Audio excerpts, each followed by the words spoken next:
Servidor. Buenas. Buenas. Buenas. Saludos. Hola, Edita, ¿cómo está? Saludos a todos. Edita, tú tienes una playa muy bonita. Edita, ¿eso es un cuadro? Buenas tardes, buenas tardes. Saludos. Y saludo a ese prominente profesor Nicolás Jiménez. Este gran Maestro, líder, ¿cómo se estratega, siente? maestro. Mi saludo, mi saludo. Igual. Y a Un todos. abrazo para el los demás maestro colegas. Pellerano, que tanto afecto les tengo. Un gusto verlo por acá. Te preguntaba si eso era una playa que tú estás. La Edita, mis saludos a Edita, Edita, mi saludo. Edita, que si es una playa que está. Ah, no, eso es un paisaje ahí. Sí, es un paisaje ahí. De una visita que hice a Barahona y le tomé esa foto, me encantó. Ah, Barahona, precioso. Qué bonita que está. Sí, Barahona. Junior, ¿cuánto tenemos de entrada? Van 25 personas están ya. 23, porque también a mitad estos dos. Acá, dos personas más que van a entrar. Sí, hay dos en espera acá.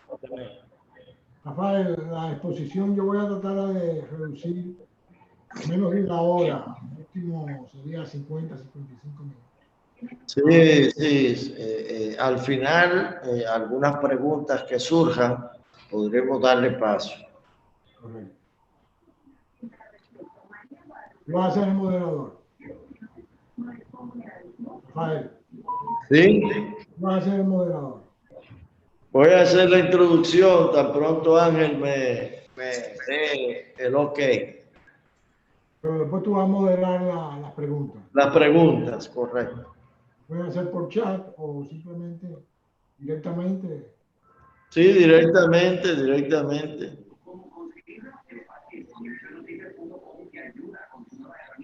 Hay algún sonido ahí que tiene un radio, si pueden poner los micrófonos en silencio.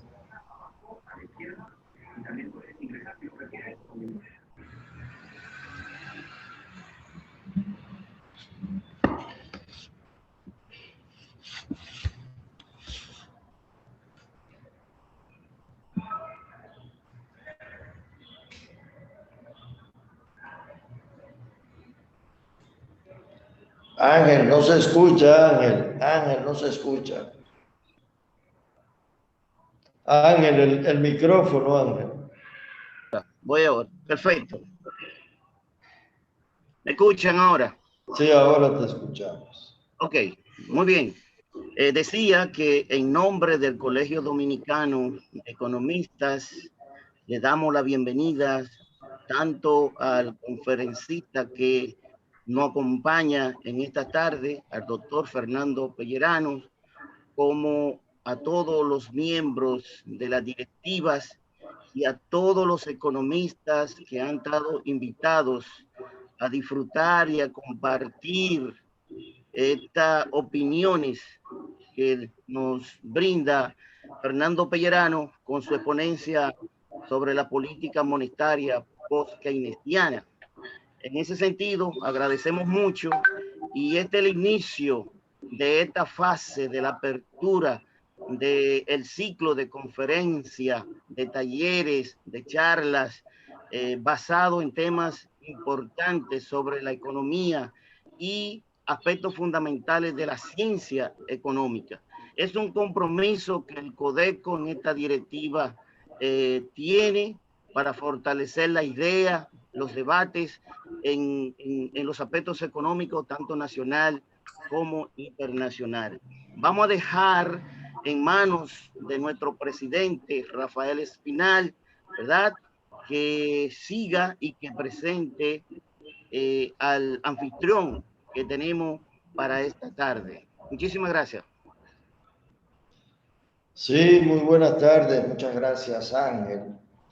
Tal como Ángel señaló, hoy tenemos el privilegio de escuchar una conversación, una charla del doctor Fernando Pellerano. Fernando Pellerano es un gran colaborador histórico del Colegio de Economistas, un economista de alto renombre en la República Dominicana, con una trayectoria de investigador en el Instituto de Estudios Socioeconómicos de la Universidad Autónoma de Santo Domingo y además titular de la Universidad Autónoma en diferentes asignaturas durante largos años de docencia en mi caso, en nuestra casa matriz, en nuestra alma mater. Fernando tiene una maestría de Economía en la Universidad de Cambridge, en Inglaterra. Durante muchos años laboró como asesor económico del Banco Central de la República Dominicana y en el Ministerio de Hacienda. Ha trabajado como consultor en diversos organismos internacionales, como el Banco Interamericano, la Comisión Europea, el Banco Mundial, la Agencia de Desarrollo de los Estados Unidos, y es además miembro del número de la Academia de Ciencias de la República Dominicana, director de la revista de Economía de la Academia durante varios años, hasta el 2018, y ha escrito varios libros sobre diversos temas. Por ejemplo, ha colaborado con un texto de déficit fiscal y deuda pública y fiscalidad, democracia en México, con la Universidad Autónoma de México. Ha publicado política de empleo y modelo de crecimiento, artículos sobre economía post-keynesiana, editora de la Universidad Autónoma de Santo Domingo. Ha publicado estrategias de política monetaria y metas de inflación en la República Dominicana, con el Ministerio de Economía, Planificación y Desarrollo en el 2012. Ha hecho publicaciones sobre problemas fiscales del Estado Dominicano en la Fundación Evers. Asimismo, junto con Héctor Guiliani, publicó Fuga de Capitales en la República Dominicana y por qué está en crisis nuestra economía en la Fundación Evers, en varias publicaciones. Fernando, además, es un investigador, es un economista siempre vinculado a los mejores intereses nacionales. Y por demás, un académico y docente de fuste, de mucho prestigio, al cual le damos la bienvenida en esta primera conferencia del Colegio de Economistas, al tiempo que a todos nuestros participantes les convocamos al final de la charla a hacer las preguntas que estimen convenientes, considerando que este es un ámbito académico que hemos iniciado y que es de todos. De manera que muchas gracias a Fernando e inmediatamente le doy la palabra. Y muchas gracias, Rafael, por tu... Nuestra apreciada amiga colaboradora. Vamos a una pausa. Te voy a...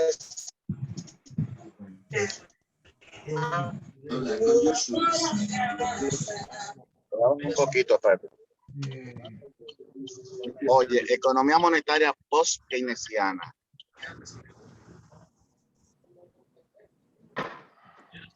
Sí, hola, George. Bien, vamos a comenzar la exposición. Yo espero que no exceda de la hora, sino que alrededor de 50 minutos voy a tratar de que se limite la exposición. La estructura del contenido de la conferencia está constituida por dos partes. En la primera, que es la más extensa, yo presento las proposiciones de cada una de las dos escuelas de pensamiento económico, tanto la post-keynesiana y en contraste con la escuela neoclásica o ortodoxa, sobre la teoría monetaria y específicamente los conceptos del dinero, oferta monetaria, el crédito, las tasas de interés y las finanzas. Luego vamos a ver las características de la implementación de la nueva política monetaria que se ha desarrollado a partir de la gran recesión global del 2008-2009 y de la pandemia que todavía estamos insertos en ella. Yo no voy a ver los antecedentes históricos del pensamiento económico, sino simplemente esquemáticamente voy a decir que los antecedentes sobre la teoría monetaria de los poskeynesianos en el siglo XIX es la llamada escuela bancaria, que estaba en controversia, en debate con la escuela monetarista o la escuela monetaria, que sostenía la teoría cuantitativa del dinero. Pero dentro de ambas escuelas, tanto la poskeynesiana como la neoclásica o ortodoxa, existen diferentes corrientes que, aunque en lo fundamental coinciden, tienen diferencias. Por ejemplo, entre los poskeynesianos están horizontalistas y estructuralistas, vamos a ver más adelante, y en la escuela neoclásica están los monetaristas tipo ISLN, o síntesis neoclásica, gente como Samuelson, el nuevo consenso, gente como Bernanke y los neokeynesianos, Krugman, Stiglitz y esos economistas. Vamos a pasar al primero yo quiero clarificar algunos conceptos que vamos a utilizar en la exposición. Primero, el concepto de base monetaria, que está compuesta por la reserva de los bancos, el Banco Central, más los billetes en poder del público que están en circulación. Las reservas son los depósitos en el Banco Central. Esas reservas pueden ser compulsivas o obligatorias, en el caso de aquellos bancos centrales que siguen un encaje legal, son otros que no tienen encaje legal, y la que está compuesta por el circulante en poder del público, el efectivo, más el dinero, lo que se llama el dinero bancario, o sea, los depósitos bancarios a la vista del público. Entonces, hay que diferenciar muy claramente lo que es una variable stock de una variable flujo. Las variables stocks se refieren a aquellas variables cuya magnitud es en un punto del tiempo.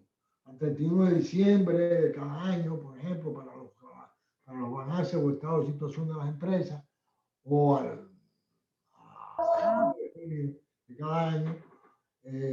Y de las variables flujo, que se refieren a aquellas cuya magnitud está determinada por su valor en un periodo de tiempo. O sea, es una variable dinámica, como por ejemplo el crédito bancario, y ejemplo de una variable stock es la oferta monetaria, ¿no? Vamos a ver entonces las principales características en cuanto al concepto de dinero y del crédito, tanto de la escuela poskeynesiana como de la de ortodoxa. Para la escuela poskeynesiana, la oferta monetaria es endógena y está impulsada por la demanda de crédito de parte del sector privado.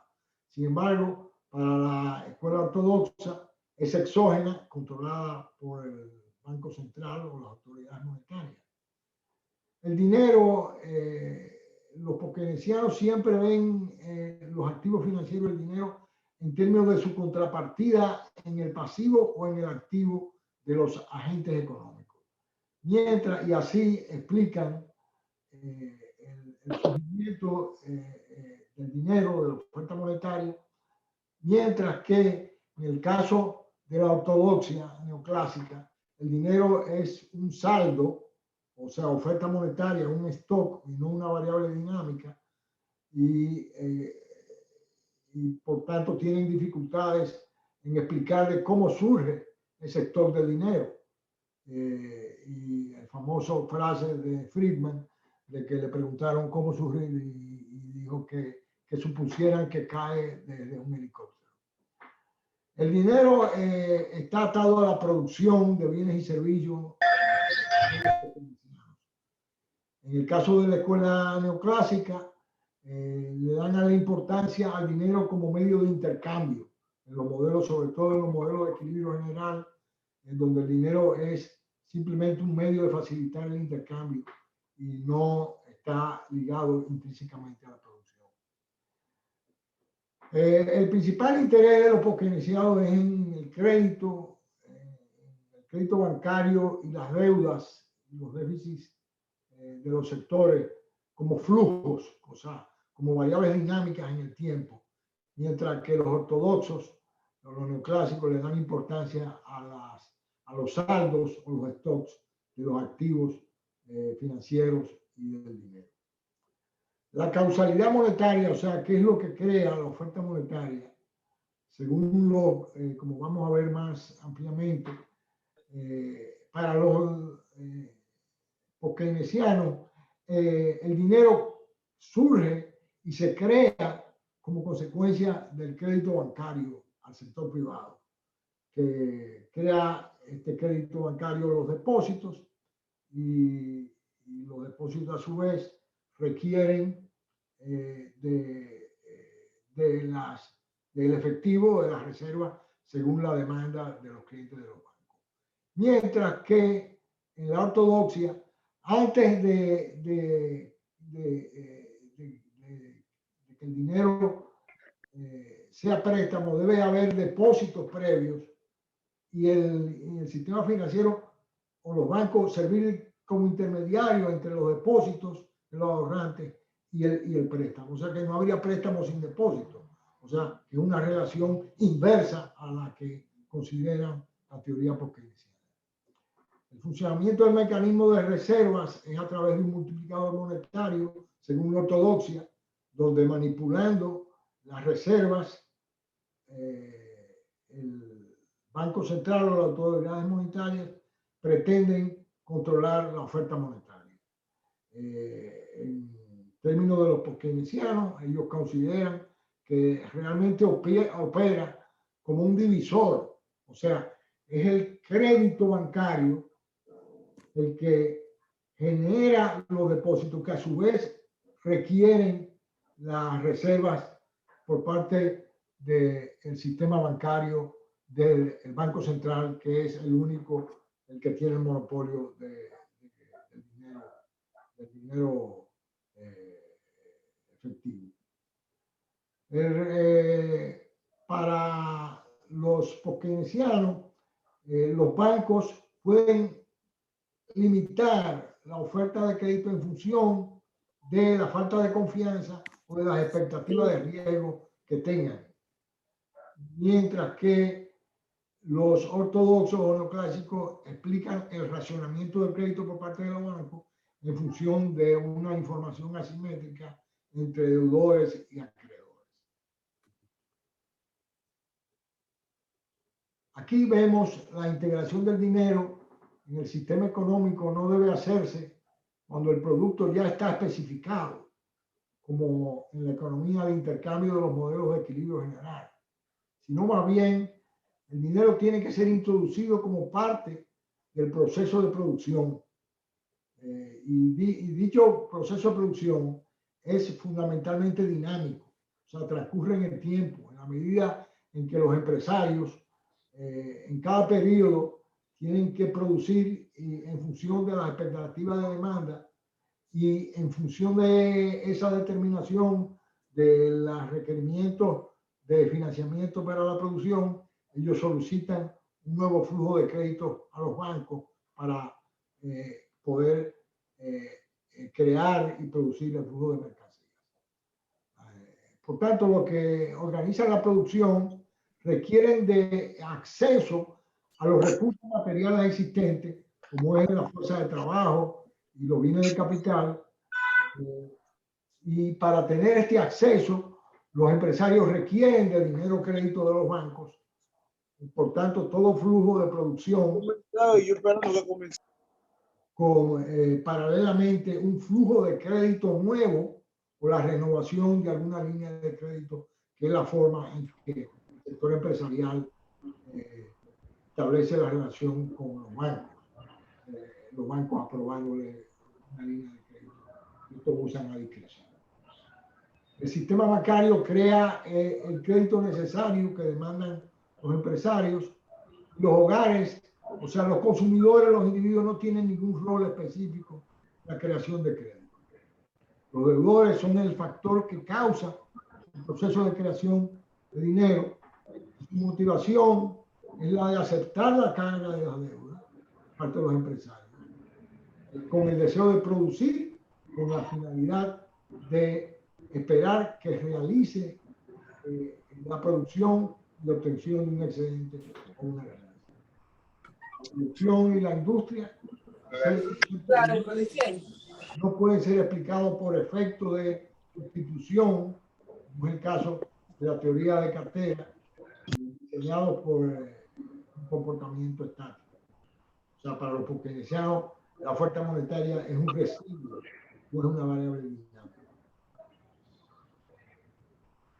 Estos flujos de crédito luego reaparecen como depósitos del lado del pasivo del balance general de los bancos cuando las empresas usan el préstamo para remunerar a los trabajadores con salarios. Exactamente. Que si me conviene que sea el quien me abra los caminos, porque Dios el dinero no cae como maná del cielo, como dice Friedman, de un helicóptero. Lo contrario, reaparece cuando las empresas, o en el caso de cuando hay una recesión en el gobierno, están preparados a distribuir el ingreso a los hogares a través del proceso de producción o a través de la política fiscal. El papel de liderazgo lo tienen entonces los empresarios, de acuerdo a los economistas post-keynesianos, y sus espíritus animales o su visión del futuro y de la percepción de riesgo y eso que llaman el estado de los espíritus animales es lo que impulsa a los empresarios a ejercer los planes de producción. Por tanto, tienen que prever la demanda que tendrían sus productos y en función de inferir los gastos necesarios para realizar la producción, financian sus inversiones con crédito bancario. Una vez esto aprobado, surgen producto del flujo de crédito, el flujo de depósitos correspondiente y por tanto el dinero bancario. Como dice Caldor, nunca es verdad decir que el nivel de gastos en bienes y servicios surge como una consecuencia de un incremento en el monto de dinero, o sea, de la oferta monetaria en posesión del público. Al contrario, es la elevación en el nivel de gastos que conlleva un incremento del monto de dinero bancario. O sea, ahí ustedes ven que la relación de causalidad es inversa al pensamiento clásico. Así, el concepto clave de la escuela monetarista es el multiplicador monetario, que deriva de las igualdades de la base monetaria y de la oferta monetaria y de los coeficientes de reserva con respecto a los depósitos y del efectivo en manos del poder público con respecto a la oferta monetaria. De ahí surge el multiplicador monetario, donde M, la oferta monetaria, es igual a un multiplicador de la base monetaria. Entonces, los monetaristas suponen que el Banco Central puede controlar la base monetaria a través del control de las reservas bancarias y, por tanto, en base a una estabilidad del multiplicador N, le puede determinar la oferta monetaria. O sea, la causalidad viene desde la base monetaria, que supuestamente la controla el Banco Central, hacia la oferta monetaria. Para los post-keynesianos es lo contrario. Es la oferta monetaria la que, inducida por la demanda de crédito, causa las reservas o la base monetaria. O sea, que es exactamente opuesta la línea de causa a efecto entre una y otra corriente. Esto sobre la endogeneidad de la oferta monetaria, que es una tesis clave de del enfoque post-keynesiano, la podemos ilustrar a través de gráficos y ver las diferentes posiciones. Para los horizontalistas, que son los fundamentales, los post-keynesianos fundamentalistas, la forma en que se representa la oferta monetaria en el eje horizontal y en el campo tasa de interés en el eje vertical, es que la oferta monetaria es una línea horizontal. O sea, que a la tasa de interés determinada, que como vamos a ver es determinada por el Banco Central, el sistema produce una cantidad infinita de oferta monetaria de acuerdo a la tasa de interés. Eso lo vamos a ver. Mientras que los monetaristas establecen que el Banco Central controla la oferta monetaria y esta es fija como una vertical y la tasa de interés varía según la demanda.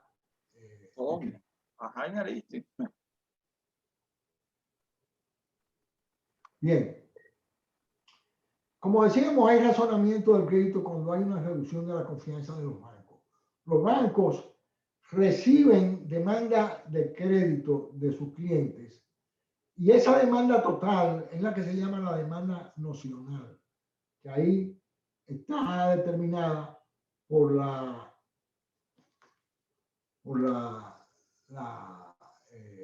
curva de la demanda total de crédito de los empresarios.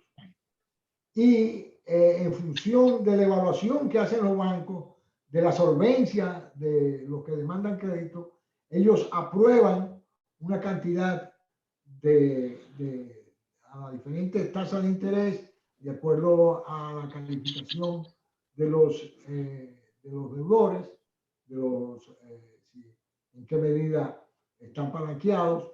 Entonces establecen la demanda solvente de crédito, que es la que es efectivamente la que otorgan los bancos. O sea que ahí se demuestra que a la tasa de interés I sub 1, que es la tasa de interés menor,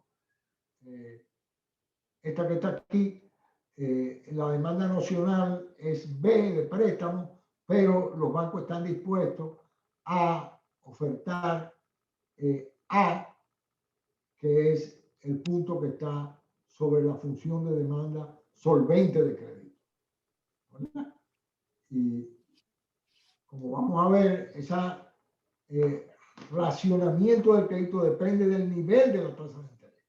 Una vez la tasa de interés está muy alta, la diferencia entre la demanda nocional, o sea, la demanda total de crédito que reciben los bancos con respecto a la demanda que ellos efectivamente están dispuestos a otorgar en base a la evaluación de las condiciones de solvencia de sus clientes y de la calidad de la garantía del préstamo y del colateral.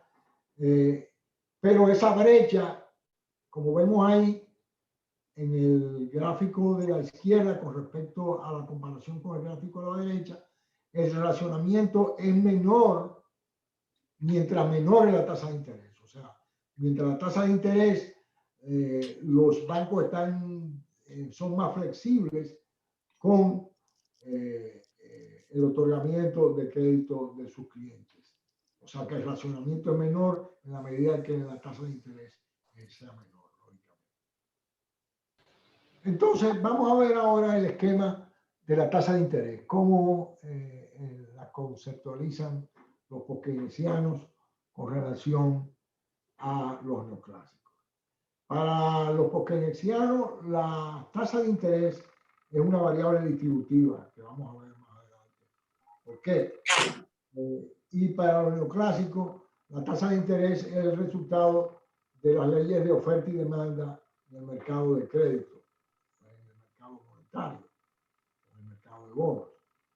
La tasa básica, que es la tasa menor o tasa de interés de menor plazo, los keynesianos claramente dicen que la determina el Banco Central, mientras que para los neoclásicos el Banco Central tiene influencia, pero también tiene influencia en la fuerza del mercado de crédito en la determinación de la tasa básica de interés. En cuanto a la preferencia de la liquidez, los keynesianos dicen que determina los diferenciales en la estructura de tasa de interés en el mercado financiero. Los márgenes entre una tasa de interés y otra están determinados por la preferencia por la liquidez, o sea, con un diferencial entre la tasa básica y las demás tasas. Mientras que para los neoclásicos, sobre todo lo de la síntesis neoclásica, la preferencia de la liquidez determina la tasa de interés.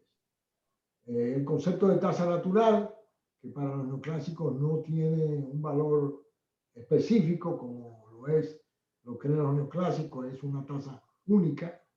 Para los neoclásicos, para los keynesianos puede ser cualquier tasa, y para algunos creen que inclusive no existe tal tasa natural real de interés. Entonces vamos a ver sobre la argumentación sobre la tasa de interés como una variable distributiva. La inflación para el enfoque keynesiano es un proceso complejo que surge del conflicto entre las diferentes clases o grupos sociales por su participación en el producto o en el ingreso nacional. Los rentistas, o sea, los que viven de préstamos o de sus activos financieros, básicamente el sector de las instituciones financieras, tratan de apropiarse una tasa de interés real más alta. O sea, a los bancos les conviene una tasa de interés más alta, pero a los deudores no, que son los empresarios, porque tienen que realizar la producción. Por tanto, los rentistas quieren maximizar ahí que es la tasa de interés real, mientras que los empresarios quieren maximizar la diferencia entre la tasa de ganancia, que es R, menos la tasa de interés real que le tienen que pagar al banco por los préstamos.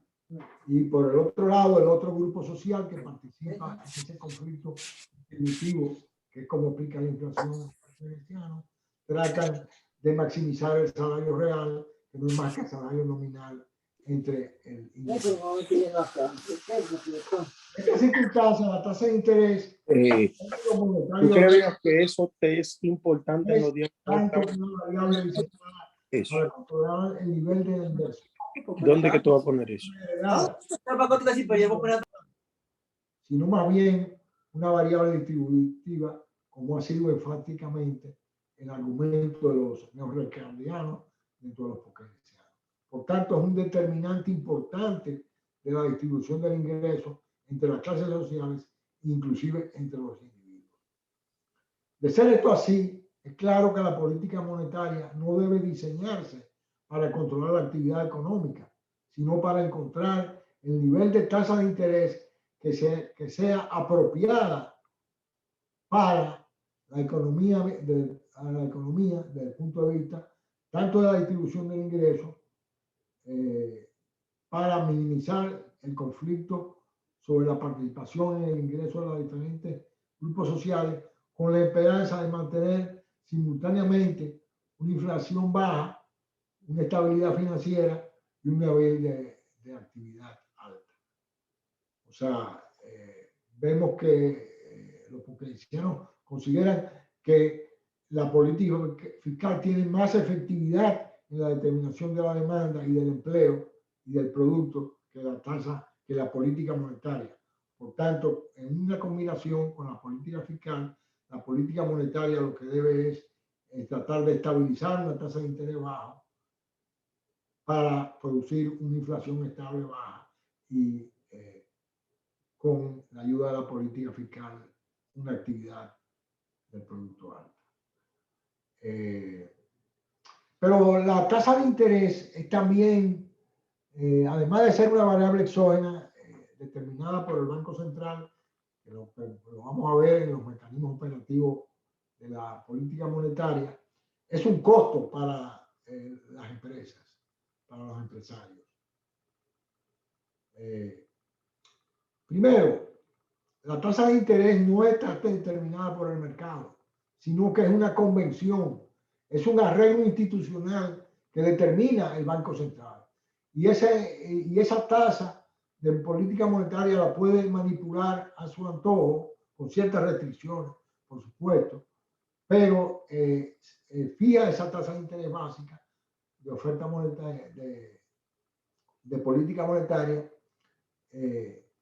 a través del control de la tasa de interés básica, que es la llamada tasa de referencia o tasa de descuento, la de letras del Tesoro o letras del Banco Central, o la tasa overnight interbancaria. Los irrafianos, como Pivetti, enfatizan que en el largo plazo las altas tasas de interés llevan a más altos márgenes de ganancia sobre los costos laborales unitarios, así como se determina la formación de precios de acuerdo a los keynesianos, sino como un markup con relación a los costos unitarios salariales. Y al ser la tasa de interés un componente del costo, si transfieren al precio el costo del crédito, entonces el nivel de precios crece con relación al salario nominal, deteriorando el salario real.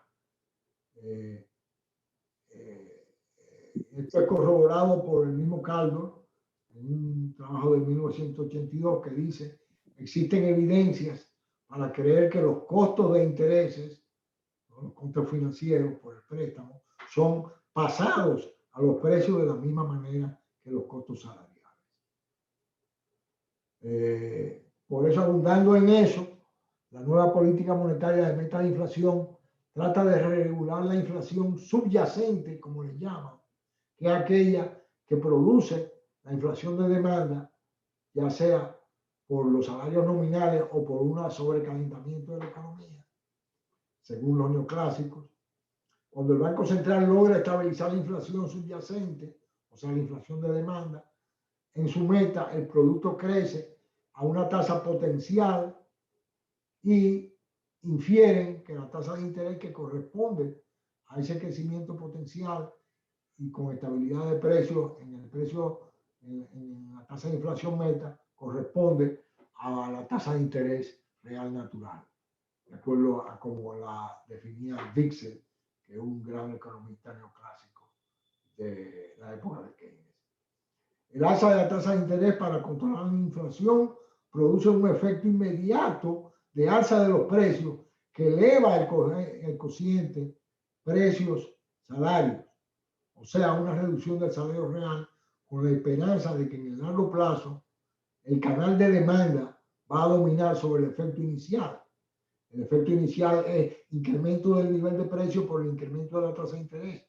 Pero ellos creen que en el largo plazo, al producir un deterioro del salario real, cae la participación de los salarios dentro del valor agregado y por tanto se contrae la demanda. Al contraerse la demanda, el poder de negociación de los trabajadores por sus salarios disminuye en base al crecimiento del desempleo y a través de ese mecanismo que se produce la estabilidad o la reducción de la tasa de inflación. O sea, recesionando la economía o evitando que esta crezca a su mayor potencial, que se produce la estabilidad de precios. Hay abrumadora evidencia empírica sobre la regularidad de una política monetaria restrictiva medida por un incremento de la tasa de interés que produce un incremento a nivel de precios. La llamada paradoja de Gibson, de Lady Lebrero, en un trabajo que hicieron para la economía norteamericana durante los últimos 70 años, demostraron obviamente que hay esa relación entre tasa de interés y nivel de precio. Veamos ahora algunos componentes de ambos enfoques en cuanto a las implicaciones macroeconómicas.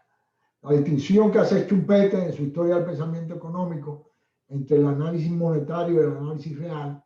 Para la escuela keynesiana no existe un análisis real, no existe una economía real sin una economía monetaria, porque como decía Keynes, la economía monetaria es una economía, la economía de producción es una economía monetaria de producción. Primero, el empresario necesita dinero para financiar el capital de trabajo. Necesita dinero para pagar los salarios. Y es en dinero que el gasto de esos salarios por los bienes y servicios producidos se va a producir. Y es en dinero que tiene que retornar el principal más los intereses del financiamiento inicial para la producción.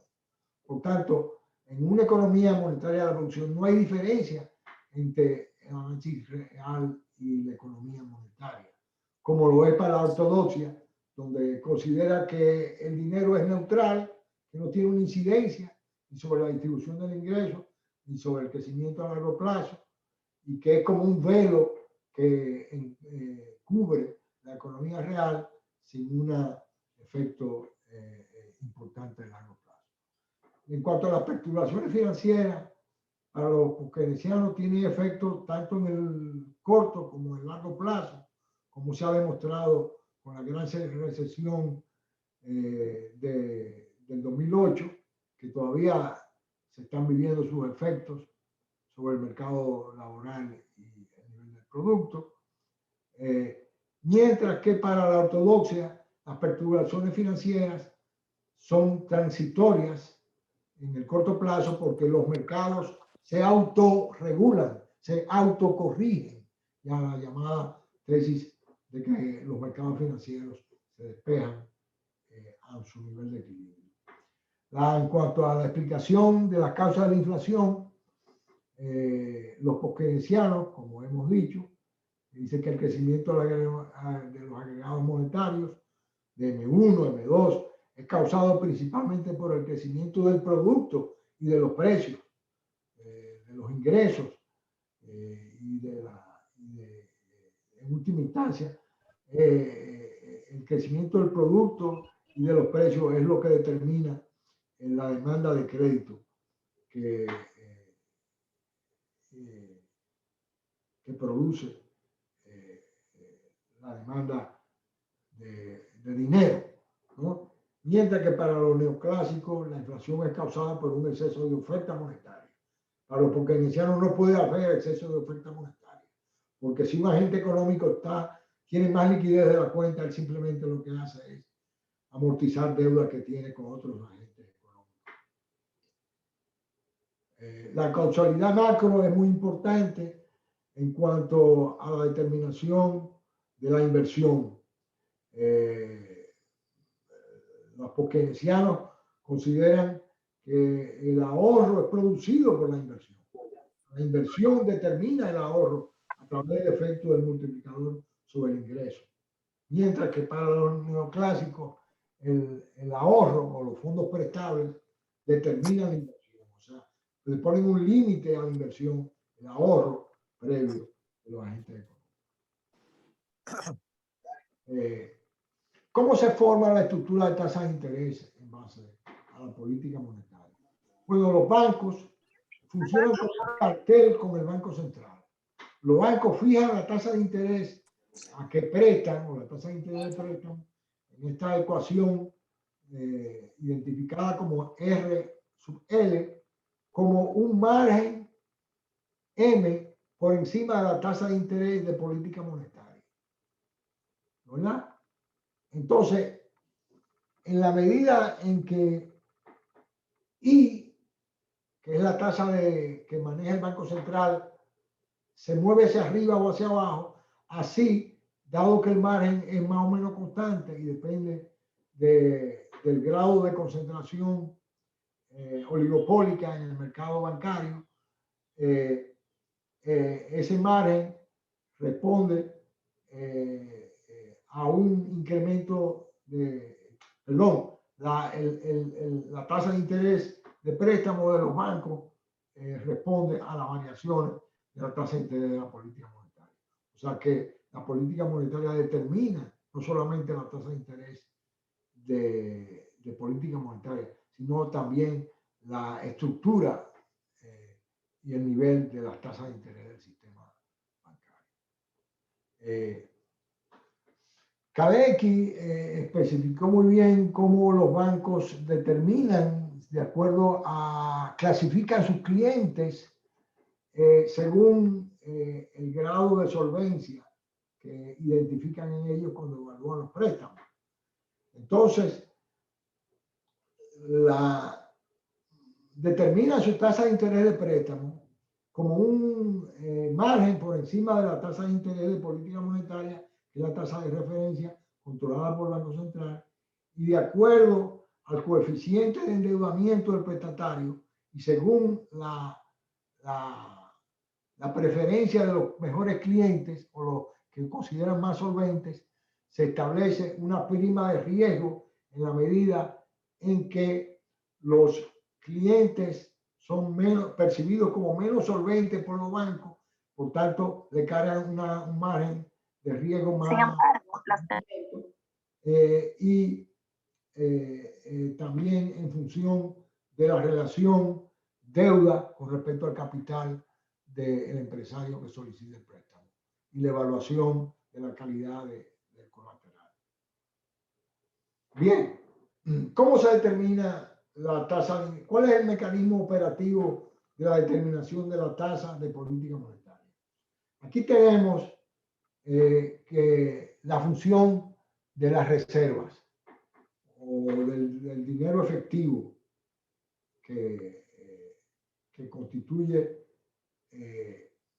un elemento, de acuerdo a los keynesianos, que no es controlado por el Banco Central, sino lo que el Banco Central controla es la tasa de interés a que vende las reservas o capta las reservas. Por tanto, la tasa, el corredor de tasa de interés o el canal de tasa de interés lo establece el Banco Central en función de dos tasas. La tasa a que le paga a los bancos los excesos de reservas sobre el encaje legal o sobre el encaje legal, las reservas que no compiten con otros bancos, y la tasa a que le presta reservas a los bancos.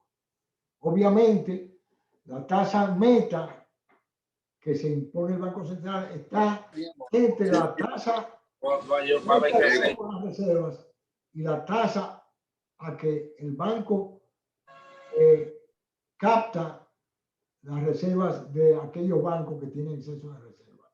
O sea, la remuneración de los depósitos de los bancos en el Banco Central. Entonces, esa tasa va a tender a situarse en el medio del corredor, de acuerdo a las características del sistema bancario.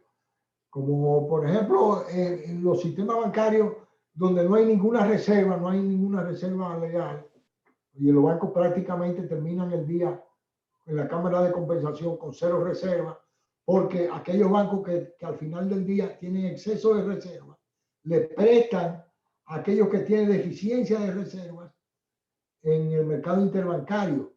Y eso es precisamente los que tienen exceso de reservas van a preferir prestarle a otros bancos que le ofrecen una tasa de interés por encima de la tasa de remuneración.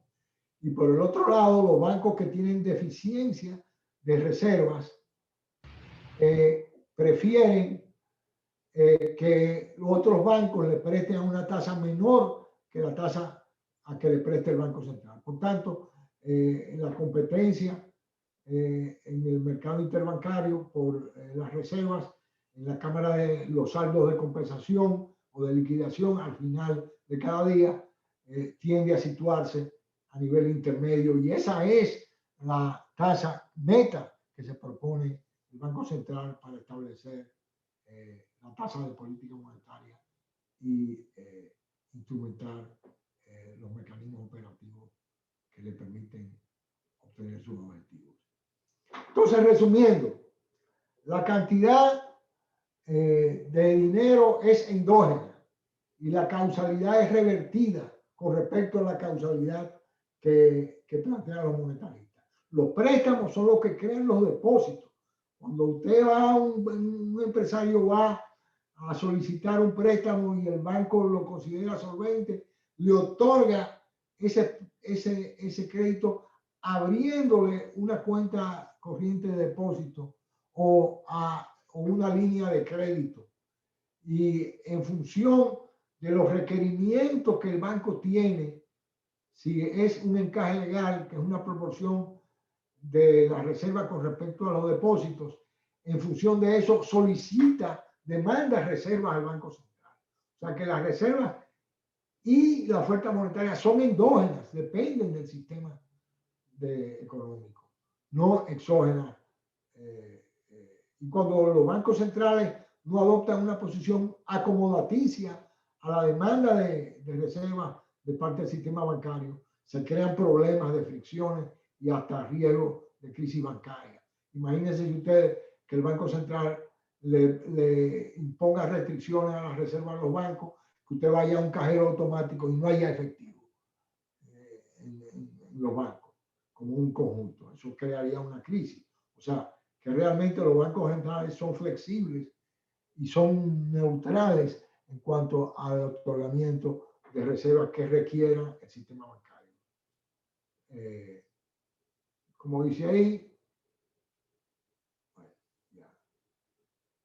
bien, yo tomé un texto del informe de política monetaria del Banco Central de la República Dominicana como ejemplo del mecanismo operativo del instrumento de política monetaria que usa el Banco Central. Dice, el Banco Central de la República Dominicana utiliza una tasa de política monetaria como tasa de referencia para las operaciones de expansión, que es las operaciones de crédito del Banco Central a los bancos comerciales, o sea, la de expansión, y la de contracción, que es la tasa a que capta las reservas en exceso que tienen los bancos comerciales al plazo de un día hábil, o sea, la Cámara de Compensación, para afectar el nivel de la tasa de interés interbancaria.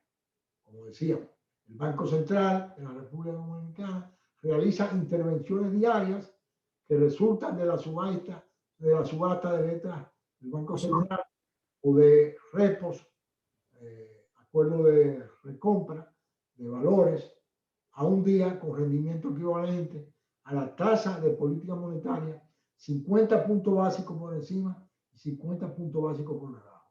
O sea que la tasa de meta se situaría, si por ejemplo es 3%, se situaría entre 2.5 y 3, y 3.50, 3.5 sería la tasa lombarda a que el Banco Central presta, y 2.5 sería la tasa que capta los depósitos de reservas, y por tanto la tasa interbancaria se sitúa a través de las operaciones de mercado abierto, donde el Banco Central obviamente establece su tasa de interés a través de sus valores, porque puede infinitamente otorgar reservas de acuerdo a la demanda de los bancos. La transferencia de este mecanismo operativo va a depender mucho de las características del sistema financiero de cada país. Hay dos sistemas financieros, como lo define Hicks en un trabajo de 1981. Hay el sistema bancario de sobregiro, que las empresas típicamente están endeudadas con los bancos comerciales y los bancos comerciales están endeudados con el Banco Central. Y esto, por eso se llama sistema de sobregiro. Y predomina en un 90% de los sistemas financieros del mundo. Es ignorado en los libros de texto que utiliza el otro sistema basado en activos, sobre todo los textos de macroeconomía.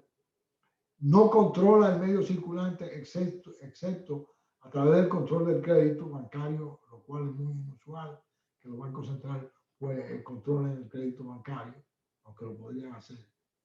Esclarecer cómo funciona el sistema, esclarece más transparentemente cómo funciona el sistema monetario y la política monetaria.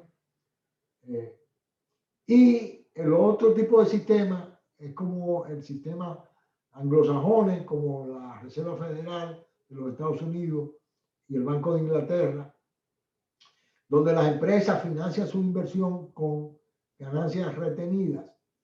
Los bancos comerciales tienen gran cantidad de activos en títulos del sector público. Solo en algunos países anglosajones, es descrito en los libros de texto de macroeconomía, y basados en operaciones de mercado abierto, se dice que es eficiente en controlar la oferta monetaria. Sabemos que eso no es así. Coloca un velo sobre los procedimientos operativos de los sistemas. O sea, que en los sistemas basados en activos es menos transparente la endogeneidad de la oferta monetaria y la exogeneidad de la tasa de interés. Pero realmente todos los sistemas funcionan como el sistema de sobregiro, donde la oferta monetaria es endógena. La nueva política monetaria de facilidades de liquidez o quantitative easing, QE. Eso es lo que ha venido a predominar después de la gran recesión del 2008. Las políticas monetarias han cambiado significativamente. Se han caracterizado por una expansión del balance general de la banca central, de nuevos instrumentos financieros y de la titularización de activos financieros del sector privado, lo llamado asset backed securities, o sea, títulos respaldados por activos, como por ejemplo los títulos hipotecarios, los títulos basados en papeles comerciales, fideicomisos. Una nueva relación de la política monetaria con la política fiscal. Dada la recesión, han tenido que recurrir a la amortización del déficit fiscal, lo cual es un tabú anteriormente. Ya eso es más común. Las tasas de interés han sido inducidas a niveles bajos, inclusive la tasa de interés negativa como en Japón. Tanto la de corto plazo como de largo plazo han colapsado, han bajado las tasas en base a una reducción de la tasa de interés de política monetaria por la esperanza de reactivar la economía después de la crisis también de la pandemia. Entonces, eso replantea el rol de la política monetaria, eso es el enfoque de los keynesianos y de la independencia del Banco Central, porque el uso del instrumento de la tasa de interés por las autoridades monetarias es una decisión profundamente política. O sea, que la independencia del Banco Central en un país democrático puede ser cuestionada por el poder que tiene, no cuestionado por instituciones democráticas de las decisiones de política de tasa de interés. Ahora vamos a ver finalmente algunas formas de operaciones con quantitative easing o de los nuevos sistemas de política monetaria, como se ha dado aquí con las facilidades de liquidez rápido del Banco Central. La facilidad de liquidez del Banco Central es una política monetaria cuyo propósito principal es incrementar el balance general del Banco Central y el tamaño de las reservas que tienen los bancos comerciales en el lado de los pasivos del Banco Central. ¿Cuál es el efecto de las facilidades de liquidez sobre los balances generales? Bueno, primero vemos aquí cuando el banco lo practica con bancos comerciales. Luego el Banco Central simplemente compra títulos, ahí está, vamos a suponer que son 100 unidades monetarias, compra 100 unidades monetarias de títulos del sector privado, de los bancos privados, por tanto su activo aumenta en más 100 y inmediatamente esos títulos que son vendidos por los bancos comerciales reducen su activo de títulos, pero aumentan sus reservas que el Banco Central le deposita por la compra de títulos en el lado del pasivo del estado del Banco Central y en el lado del activo de los bancos comerciales. Por supuesto, este instrumento de cuentas T para rastrear cómo se producen los asientos contables y de contrapartida, lo que se llama partida cuádruple. En este sentido, el banco comercial reduce sus títulos en 100, aumenta sus reservas en 100. El Banco Central, que es el que compra, aumenta sus títulos en el activo de 100, pero aumenta su pasivo en el lado de 100 por las reservas, que es el depósito que le hace a los bancos comerciales en sus cuentas en el Banco Central.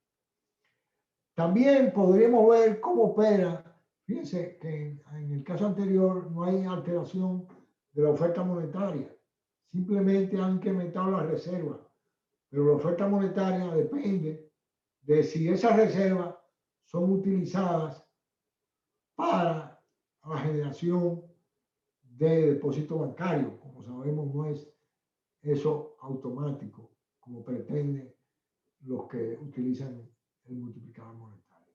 Vamos a suponer ahora la facilidad de liquidez, y ahora estamos terminando, faltan 2 slides más, con otros instituciones del sector privado que no son bancos ni instituciones financieras. También el Banco Central puede comprar activos de esos vendedores de activos, que pueden ser empresas, pueden ser personas, como de hecho lo ha hecho en gran magnitud el Banco de la Reserva Federal y otros bancos de países desarrollados, que están comprando títulos para inyectar liquidez al sector privado no bancario, inclusive acciones y papeles comerciales. Bueno, los vendedores le venden esos activos al Banco Central. El Banco Central le deposita a esos agentes privados no bancarios en la cuenta de sus bancos en el Banco Central, o sea, que le transfiere el resultado de la compra de títulos a las reservas de los bancos de los clientes que son no bancarios que vendieron al Banco Central. Por tanto, aumentan las reservas de los bancos en 100, y para los vendedores significó un aumento de los depósitos bancarios en los bancos, y en el caso de los bancos comerciales aumentaron sus reservas en 100 unidades monetarias, y los depósitos de los vendedores de títulos al Banco Central en 100. Entonces, en una segunda línea, o sea, fíjense que en un sistema de sobregiro, las empresas no bancarias están endeudadas, tienen deudas con los bancos.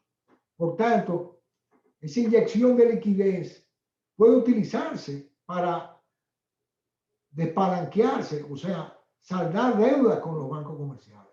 Y eso es lo que pasa en la última línea de este cuadro 2, donde los agentes privados deciden reducir su saldo deudor en 90 de los 100 que obtuvieron en depósitos. Entonces los depósitos que realmente crecieron en 10, mientras las reservas crecieron en 100. Fíjense, hay un caso típico donde el incremento de las reservas no produjo un incremento de los depósitos bancarios, que es parte de la oferta monetaria, sino todo lo contrario, un incremento menor al incremento de reservas, simple y llanamente porque los agentes privados reciclaron esos depósitos hacia los bancos para pagar sus deudas pendientes que tenían, y solamente se quedaron con un 10 de depósito. Finalmente, la facilidad de liquidez para el pueblo. O sea, ¿qué pasaría si el Banco Central le otorga, como en los planes sociales, transferencia de fondos directamente a los individuos? En ese caso, el Banco Central le deposita a las personas, al pueblo, a los hogares, en sus cuentas bancarias en el Banco Central, o sea, las reservas, y como no hay una compra de contrapartida de activos, como el caso anterior, lo que se produce es una disminución del patrimonio neto, un déficit, una disminución del patrimonio neto del Banco Central de menos 100. Los hogares recibieron los fondos del Banco Central en forma de depósitos y su valor neto, puesto que es una transferencia de fondos sin contrapartida, aumentó su capital, los hogares, en 100. Y los bancos comerciales, obviamente, sus reservas aumentaron en 100 y los depósitos de las personas, los hogares, aumentaron en 100. En una segunda fase, ahí en la última línea, también los hogares pueden tener deuda con los bancos. Por tanto, en este caso, no necesariamente van a salir a comprar bienes y servicios, que es como esperaría la política de facilidad de liquidez del Banco Central, que utilicen los fondos de liquidez para mayor producción o para demanda de consumo. No, pueden utilizarlo para amortización de préstamos y, por tanto, el efecto de las reservas sobre la oferta monetaria y sobre la demanda y, por tanto, sobre el producto es menor que lo que se pensaba originalmente. De ahí la ineficiencia de la política monetaria para reactivar la economía con relación a la política fiscal. Pero eso es asimétrico, porque así como es inefectivo para producir una expansión y una recuperación, la política monetaria, sí es muy perjudicial cuando hace una política de alta tasa de interés, creando un proceso recesivo.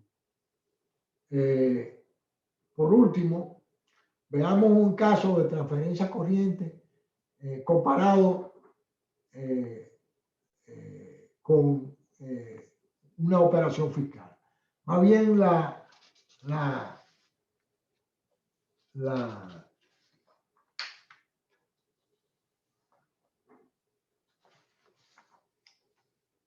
los economistas keynesianos opinan que las políticas de facilidad de liquidez para el pueblo, o sea, como son transferencias directas, más que ser una operación monetaria, sería una operación fiscal.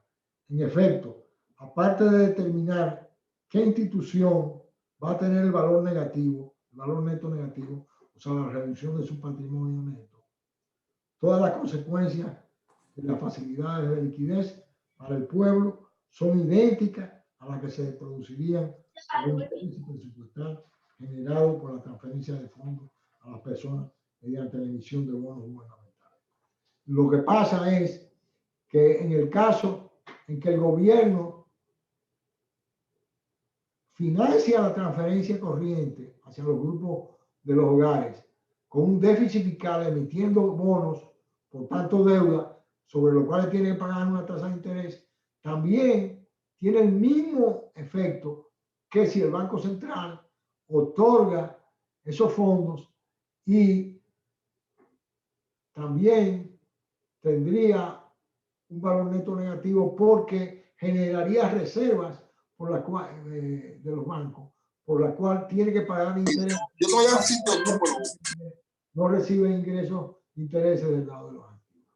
Entonces, vamos a dejarlo ahí y ya yo concluí. Me hubiera gustado resumir algunas conclusiones, pero yo creo que ya tenemos una hora, que es el límite que yo me impuse. Muchas gracias.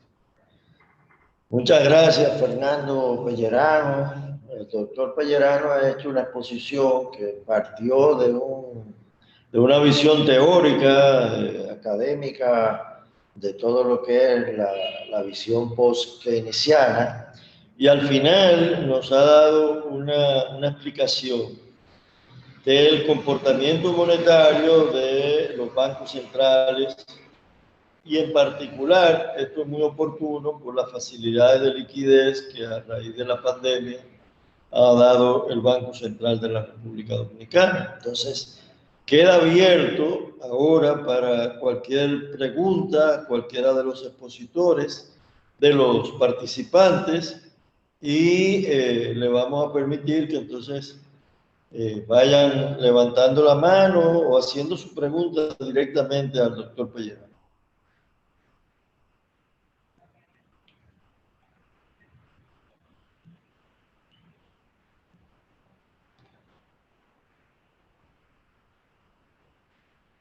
Adelante, a ver si se animan algunos de los participantes, ¿no? Bien, el compañero Pedro está levantando la mano. Pedro. Buenas noches a esos grandes economistas, incluyendo a mi profesor. La gracias, profesor, por adelantado, por darme la oportunidad de darme este banquete. Fíjese, yo fui legislador en varias ocasiones, pero especialmente del 96 al 10 fui el vicepresidente de la Comisión de Finanzas. Y en una reunión con el gobernador del Banco Central y el ex presidente de la República, Leonel Fernández, yo le pregunté en varias ocasiones al gobernador del Banco Central y me obvió la pregunta. Escúcheme que dentro del tema me salga del tema. Y yo le preguntaba, y quiero aprovechar este escenario de estos gran especialistas en la materia, porque es una ilusión que me quedó desde esa vez y al día de hoy todavía no he tenido la respuesta. El Banco Central, nuestros pesos estaban sustentados en oro y de un momento a otro se cambian a dólar. ¿Por qué ese cambio? Si es posible contestarme, si no, estoy muy agradecido de todas maneras. Rafael, ¿contesto ahora o...? Sí, puedes contestando. Pues. Bueno, yo no incluí el fenómeno de la dolarización para el caso de una economía como la dominicana es muy importante, crea restricciones muy importantes, porque simplemente el riesgo y las restricciones que impone la dolarización del sistema financiero sobre la política monetaria y la estabilidad financiera es muy importante. Obviamente ya ninguna moneda, en cuanto a respaldo, todas las monedas son fiduciarias. No hay ningún sistema monetario que yo sepa que esté respaldado por mercancía, sea dólar, sea oro, plata o estaño o cualquier metal precioso. Todos los sistemas financieros, el sistema monetario, todas las monedas son fiduciarios, son simplemente papel, no tienen ningún respaldo.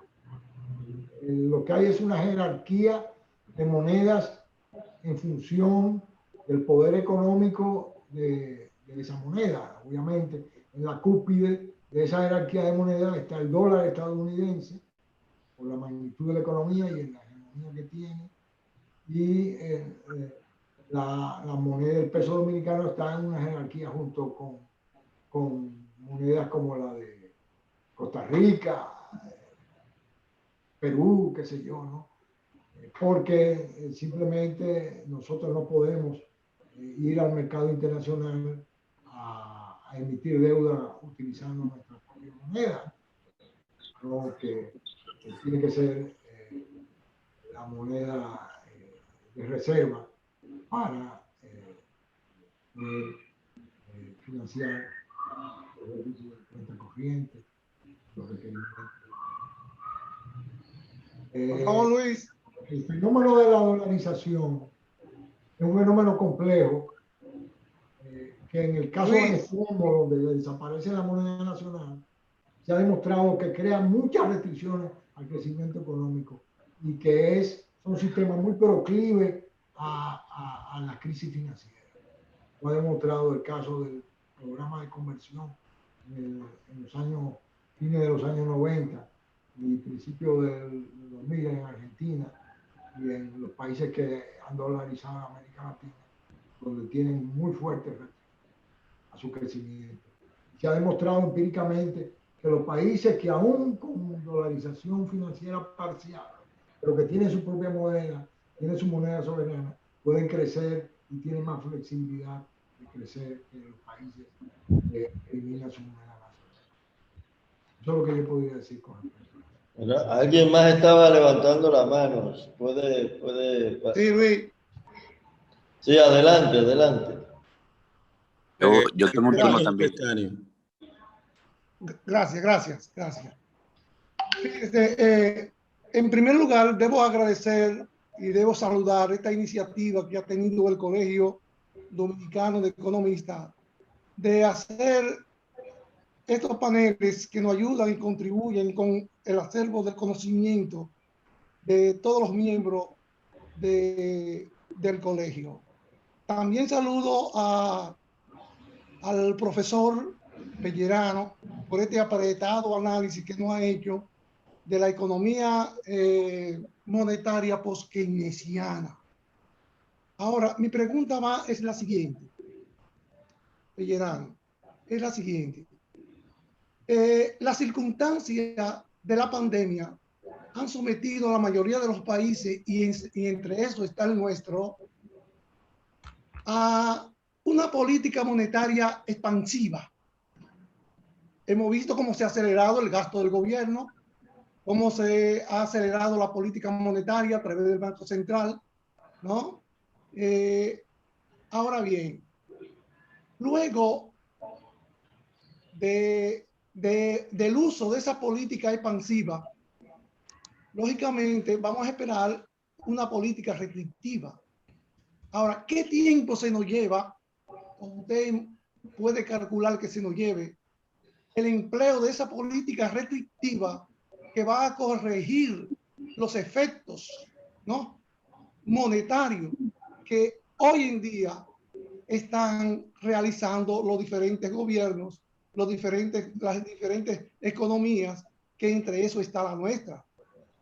¿Qué tiempo esperamos entonces para corregir ese déficit fiscal, ¿no?, que de seguirse proyectando puede afectar no solo la deuda eterna, sino puede afectar también la balanza de pago y convertirse entonces en un déficit gemelo, ¿no?, de balanza de pago y déficit fiscal, que puede ocasionar mucho daño y muchas restricciones al avance económico que hemos tenido en los últimos años. Esa es mi pregunta, Guillermo. Muchas gracias, José Cano. Fernando, antes de contestar, vamos a permitir que Sócrates, que tiene también una pregunta, Sócrates Tavera, pueda hacerla y contesta dos o una tercera si hay algún otro participante. Muchas gracias. Ante todo, felicito al Codeco por esta iniciativa. Excelente exposición. Felicito el tiempo que nos dedicó el expositor Pellerano por tremendo trabajo. Mi pregunta en este caso sería, sabiendo nosotros la situación que acarreó la pandemia, entre ellas la incertidumbre, eso ha generado que monedas digitales como el Bitcoin haya aumentado su valor a cifras increíbles. Me gustaría saber qué opina el profesor Pellerano de la inversión del Banco Central, de los activos del Banco Central en Bitcoin.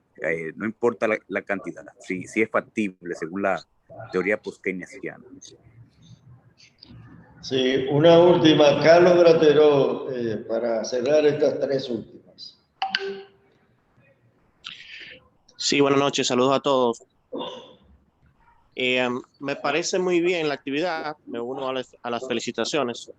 Creo que desde el Codeco deberíamos de seguir fomentando este tipo de actividades. Hay mucha capacidad entre los participantes, según veo. Deberíamos de integrar la mayor cantidad de personas porque realmente creo que este sería el rol principal de una asociación de economistas, ¿no? Debatir políticas públicas, debatir las ideas. Pregunta puntual para el maestro Pellerano, que a quien saludo, ¿no? Tenía mucho tiempo sin verlo. Mi maestro, ¿no? De política económica en su momento. Le tengo una pregunta muy puntual, maestro, con relación a República Dominicana. En el contexto actual, donde el nuevo gobierno se está planteando una reforma al sector público, y a la luz de esa perspectiva que usted plantea, post-keynesiana, de la política monetaria, ¿cree usted, y cuáles serían, de hecho, algunas posibles modificaciones a la ley, institucionalidad de la política monetaria y la política económica en el país? ¿Qué le parece? ¿Cuáles serían, digamos, las cosas en que podemos mejorar para tener una política monetaria y económica más inteligente? Adelante, Fernando. Bueno, voy a tratar de responder las preguntas. Tomé notas aquí. Han sido muy, lo cual es muy normal que sea la situación que pasa la economía dominicana bueno, que pasa en el mundo con la pandemia.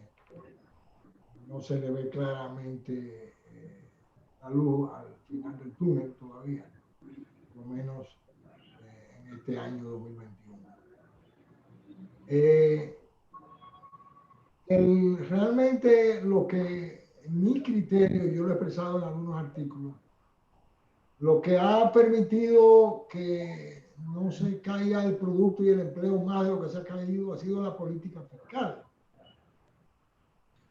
La política monetaria ha contribuido también, pero menos, la política fiscal a través de la reducción de la tasa de interés más que la oferta de liquidez. Se deduce de mi exposición y de mi enfoque post-keynesiano que la inyección de liquidez simple y llanamente no produce una generación de producción, de mayor producción y de mayor empleo.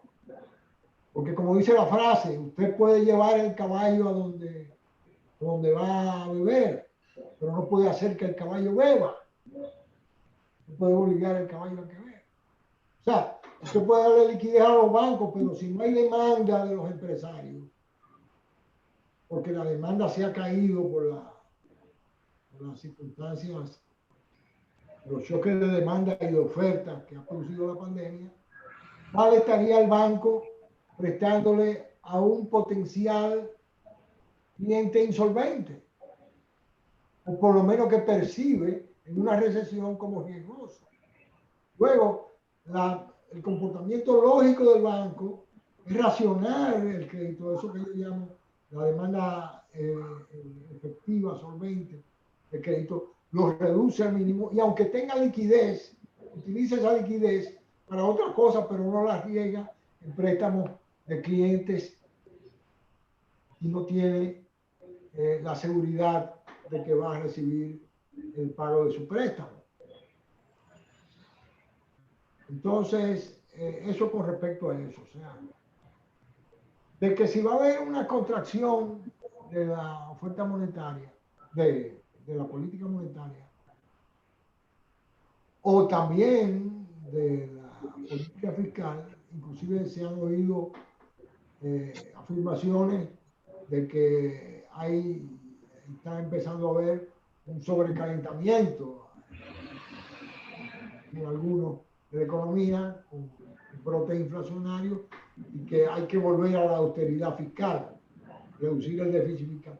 Eso sería terrible y desastroso, porque ya en una situación de desempleo de bajo crecimiento del producto, el contraer la demanda sería desastroso. Una política. Y lo mismo sucede con la política monetaria. Si aumenta la tasa de interés ahora, también contribuye no solamente a prolongar el proceso de reactivación de la economía, sino también a profundizar. La deuda está creciendo en toda parte del mundo. Tanto en la expansión de los balances generales de los bancos centrales, que aumentan el título al sector privado con fines de reactivar la economía. Pero hay un circuito financiero que no tiene que ver con la economía de producción, que es el circuito especulativo, que trata de obtener ganancias especulativas, que no tiene que ver con la acumulación productiva. Lo que los keynesianos enfatizan es el financiamiento a la producción para generar más empleo, más producción de bienes y servicios útiles, no más especulación y más ingresos para el sector rentista que no produce acumulación productiva de capital. Entonces, por eso es que la política monetaria lo que debe de tratar es mantener la tasa de interés lo más bajo posible, moderando los conflictos distributivos entre los diferentes grupos, sobre todo entre el grupo de los capitalistas o empresarios y los trabajadores, y minimizar lo que captan los rentistas. Esto implica una decisión de gravar más el sector financiero y de abogar por una baja, lo cual obviamente el sector financiero no es su opción preferida. El sector financiero lo que quiere es intermediar fondos ganando una tasa de interés con poco riesgo, pero que lo que debemos cuestionarlo nosotros como economistas es si eso se justifica en términos de la recuperación de la economía. Eso en cuanto a eso. O sea que yo no creo que se justifica por todo este tiempo de una política de austeridad fiscal y una política monetaria restrictiva. No lo contrario. Ahora, ¿qué pasa con la restricción externa? Bueno, la misma recesión ha llevado a una contracción de las importaciones y el déficit en cuenta corriente no ha aumentado. También tenemos fenómenos exógenos como el de las remesas del exterior que han aumentado. Pero también las exportaciones se han visto fuertemente golpeadas. El sector servicios en general es el que más ha sufrido. Por el aislamiento social. Por eso es que el tipo de cambio no se ha depreciado tanto y porque realmente las tasas de interés a nivel internacional están tan bajas que no prefieren situar sus capitales aquí, ganando una tasa de interés con una relativa estabilidad cambiaria, que colocarlo a tasas de interés en los mercados internacionales tan bajas como están. Pero habría que tomar medidas, otras medidas no convencionales para una situación en la cual se produzca una mayor restricción externa, o sea, una mayor falta de dólares para operar la economía. Ya habría que pensar qué políticas comerciales y monetarias serían correctas. En cuanto a el Bitcoin, yo no tengo mucho que decir, pero yo dudo mucho que los bancos centrales, porque el Bitcoin compite con los bancos centrales, pero los bancos centrales no van a invertir sus reservas en Bitcoins, porque no es un activo financiero de reserva aceptado por el Banco de Pagos Internacionales ni por los bancos centrales. O sea, que yo dudo. Los bitcoins son activos especulativos que pueden producir ganancias especulativas, pero asimismo se pueden colapsar y producir grandes pérdidas. Pero yo no creo que haya peligro de que sustituyan las reservas tradicionales, las reservas en moneda fuerte de los países desarrollados. Pero no sé mucho de eso. Sí, sí. Vamos a permitir las últimas preguntas, Fernando. Creo que ahí vamos a... Tengo a Luis Vargas, que ha pedido la palabra. Adelante, Luis.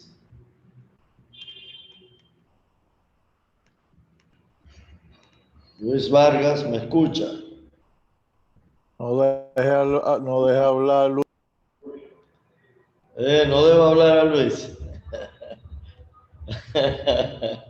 Luis Vargas parece que se me ha ido.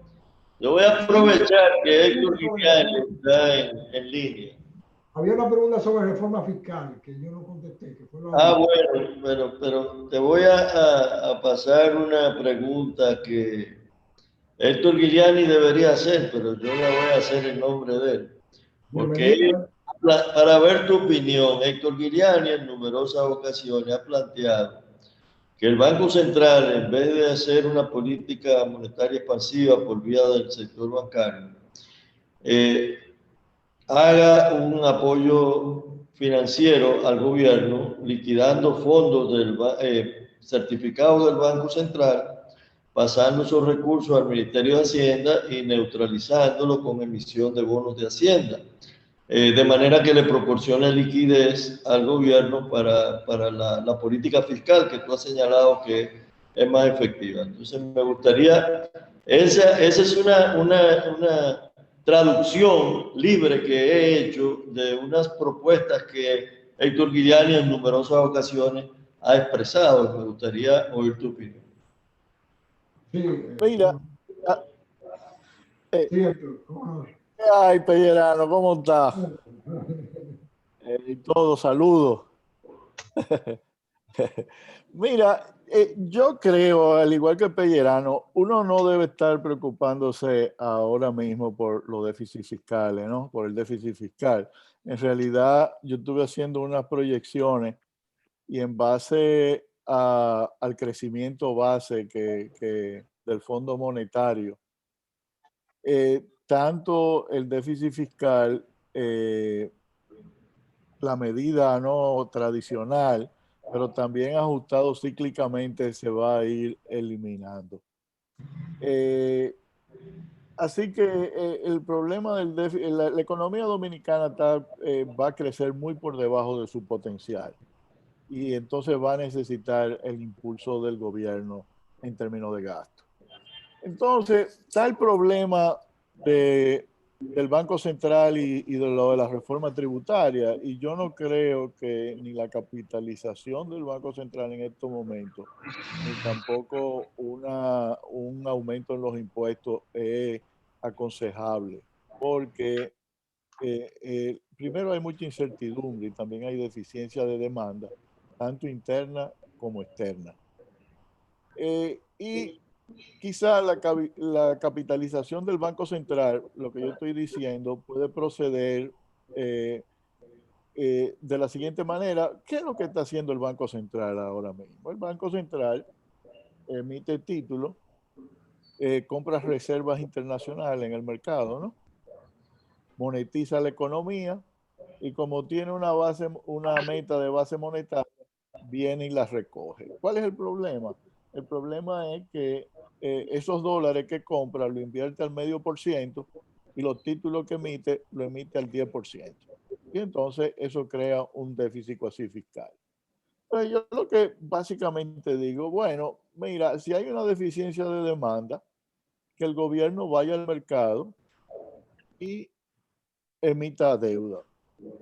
Hay muchos mecanismos, pero uno de los que voy a proponer, que estaba proponiendo, era el siguiente. Cuando venzan certificados de eso de las AFP en monto de 10.000, 20.000 millones, que simplemente se utilicen en lugar de tener bonos, tú reduces deuda del Banco Central por 20.000 millones e incrementa la deuda del gobierno por 20.000 millones. Y el gobierno gasta ese dinero e impulsa la economía.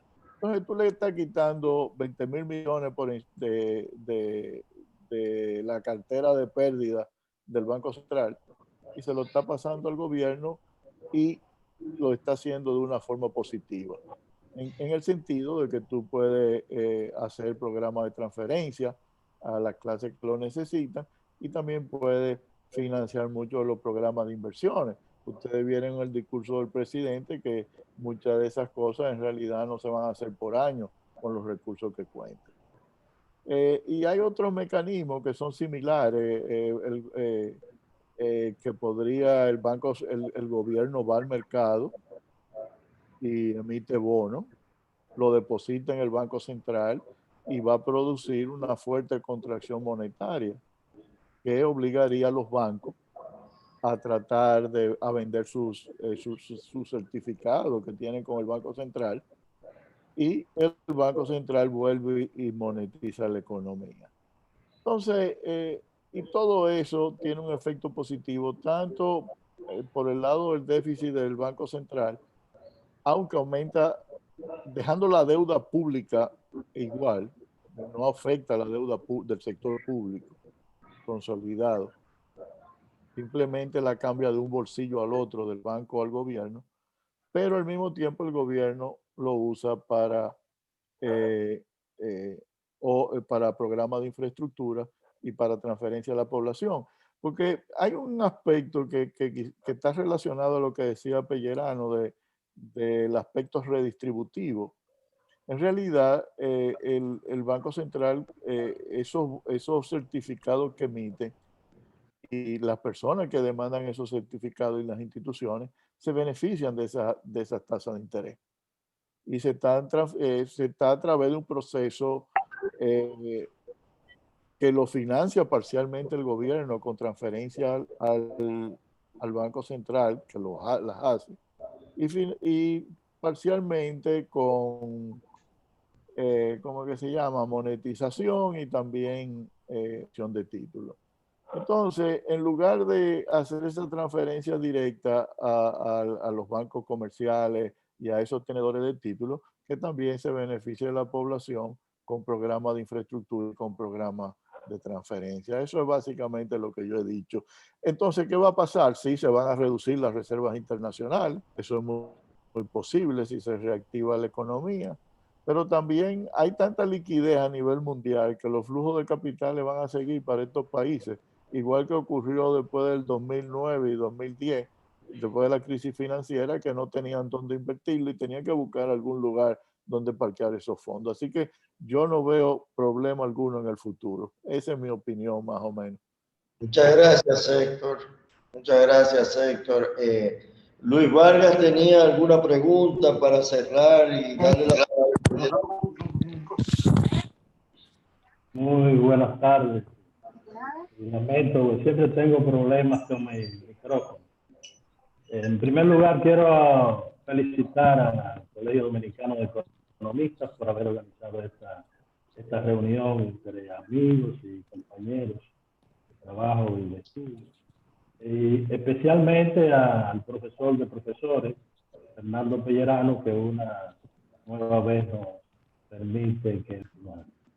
como sé que el tiempo es corto, quisiera hacer algunas preguntas y a la vez un pequeño comentario para fundamentar mis cuestionamientos. En primer lugar, me imagino que por razones de tiempo no se habló del mercado de trabajo, un punto importante de mucha debilidad en la teoría, en las diferentes escuelas y teorías neoclásicas. Hasta tal grado que no oí hace poco uno de los programas de radio más oído que el mercado de trabajo es un mercado más, como si fuera venta de bienes y servicios.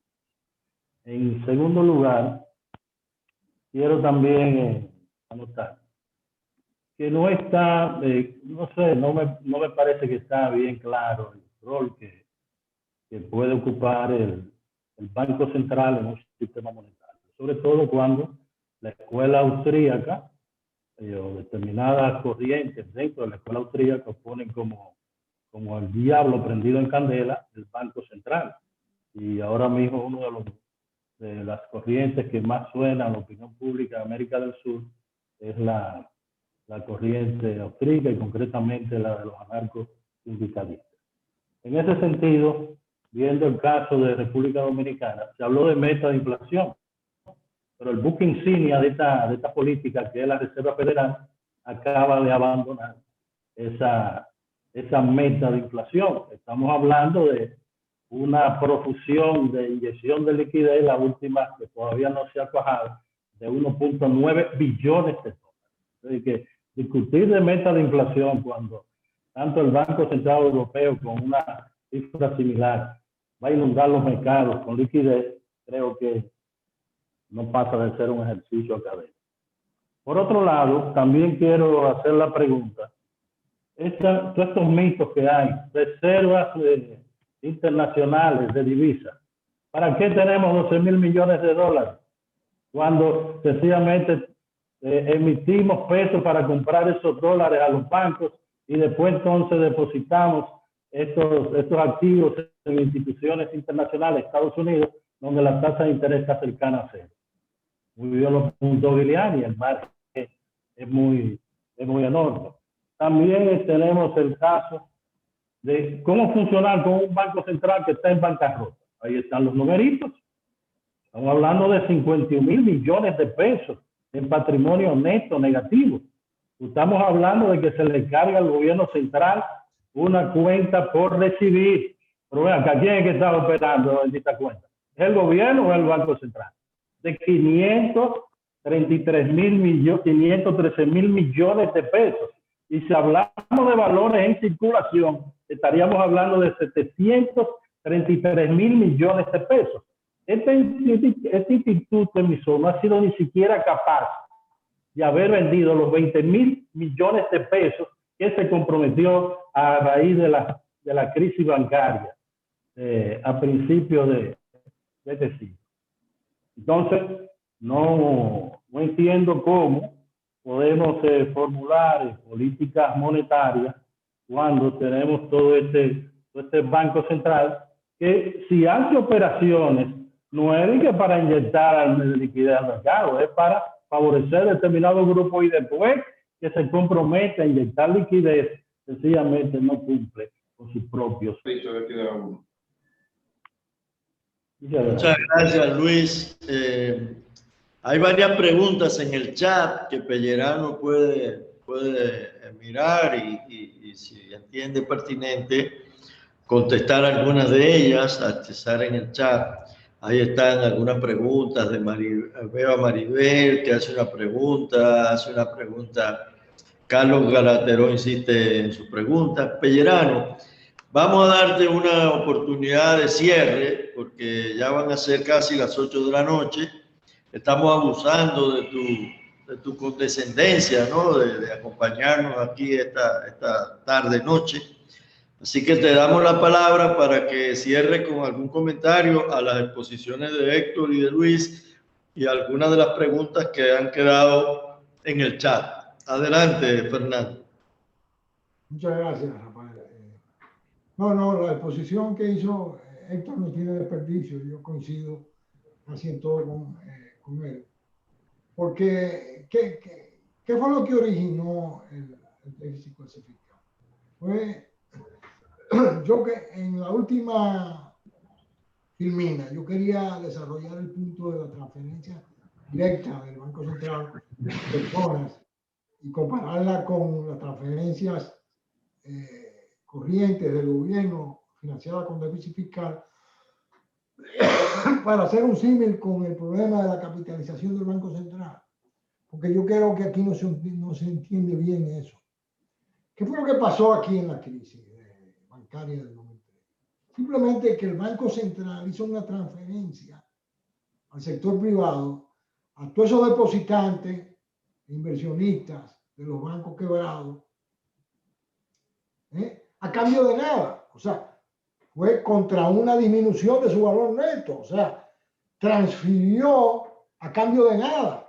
Recibió unos activos, pero bueno, esos activos que recibió no fueron ni siquiera el 5% de lo que transfirió. Y ahí se generó el negative equity, el capital negativo del Banco Central. Ese fue el punto de origen. Ahora, ¿cuál fue la política monetaria del Banco Central a partir de eso? Porque si hubiera sucedido lo siguiente en el 2003-2004, el señor Leonel Fernández, no sé si era esto el gobernador, cuando llegó Leonel Fernández en el 2004, dice, bueno, eso fue una operación fiscal, lo que hizo. Vamos a transferir esta deuda. Entonces no fui. Del Banco Central, que está pagando intereses sobre las reservas que creó con esa liquidez que inyectó reduciendo su capital, y vamos a crear un bono que asuma esa cantidad a una tasa de interés X a largo plazo. Y hubiera pasado el valor neto negativo del Banco Central al gobierno. Y el gobierno entonces hubiera aumentado su deuda interna con X cantidad de pesos y el Banco Central hubiera seguido como antes. Pero no fue eso. Lo que hizo fue el Banco Central fue utilizar certificados financieros como instrumento de política monetaria. Certificados financieros a mediano y largo plazo, a alta tasa de interés. Entonces, la solución de ese problema creó otro problema, pero no era por la deuda del déficit del Banco Central, porque un Banco Central con capital negativo no es relevante, no es algo relevante en una economía que tiene moneda propia, porque el Banco Central nunca va a ser ilíquido, nunca, porque produce los dólares, los pesos.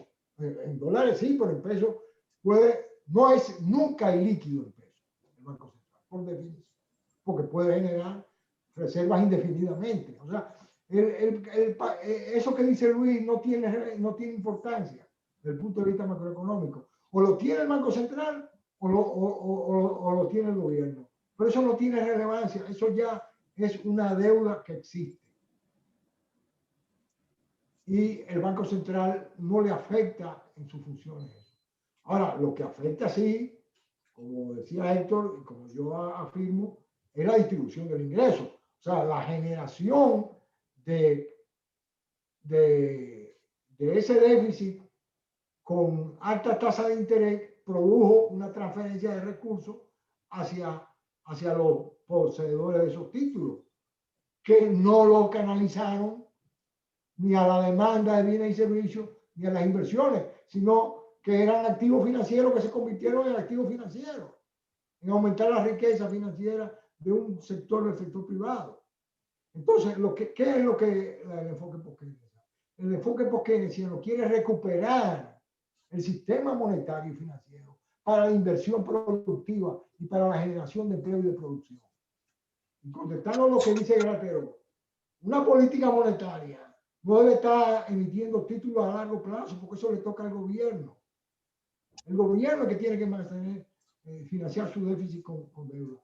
El Banco Central lo que tiene que hacer es estabilizar la inflación y estabilizar la tasa de interés a un nivel lo más bajo posible que le permita ese flujo de capitales del exterior. Lo más bajo posible.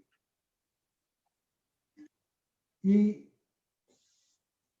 no produciendo esa bola de nieve en base a activos para controlar un tipo de cambio que en ciertos momentos ha sido muy alto, o sea que se ha apreciado, y eso ha deteriorado el sector industrial, manufacturero y otros sectores competitivos de la producción nacional, el sector agrícola, por ejemplo. Y ahí muestra falta de competencia en los esquemas de libre comercio que hemos estado en Centroamérica.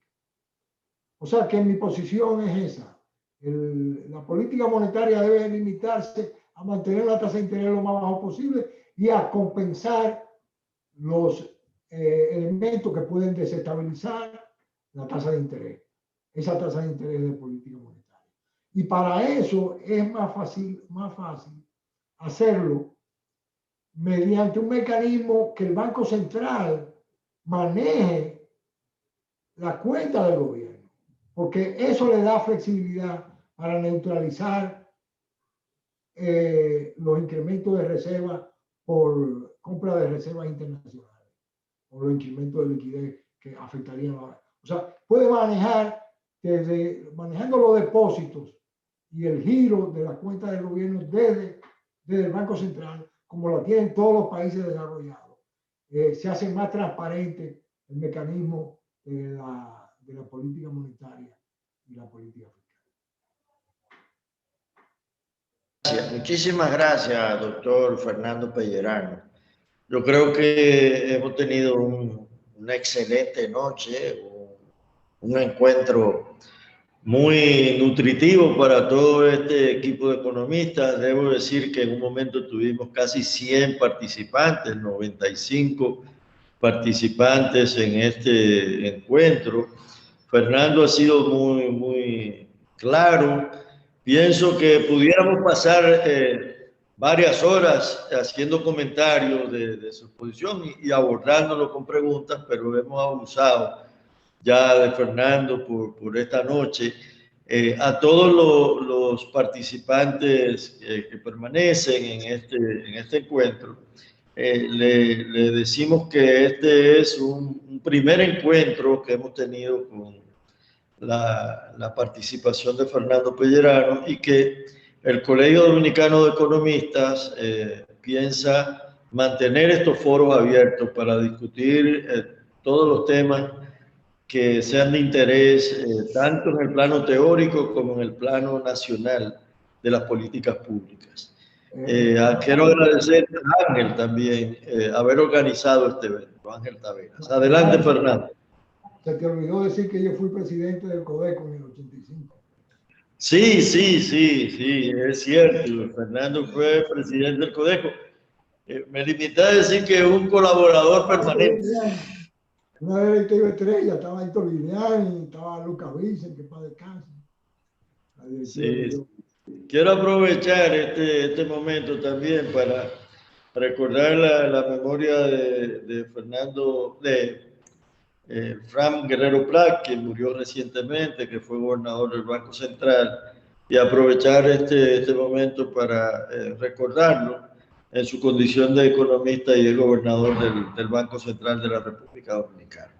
A todos, muchas gracias por su participación, pero muy especialmente al doctor Fernando Pellerano por habernos brindado 2 horas de su tiempo en esta exposición y muchas horas y muchos años de preparación académica y profesional para ofrecernos esta conferencia, porque esto no es improvisado. Aquí hay muchos años acumulados de experiencia, de trabajo, de publicaciones, de lecturas que hemos disfrutado esta noche. Así que muchísimas gracias por Pellerano por acompañarnos y a todos por haber estado con nosotros. Pasen todos buenas noches y hasta la próxima. Bye bye. Bye bye.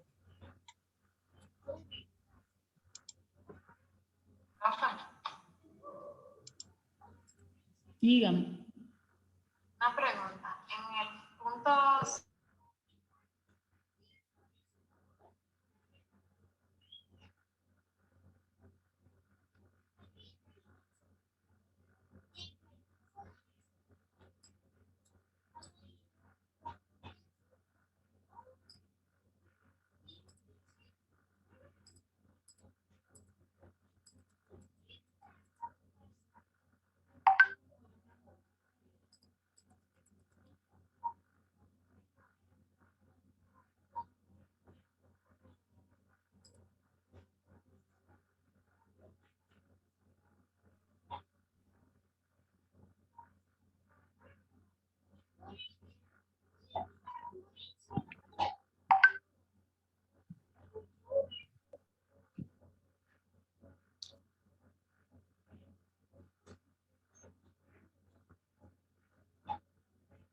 Ángel. Dime a ver.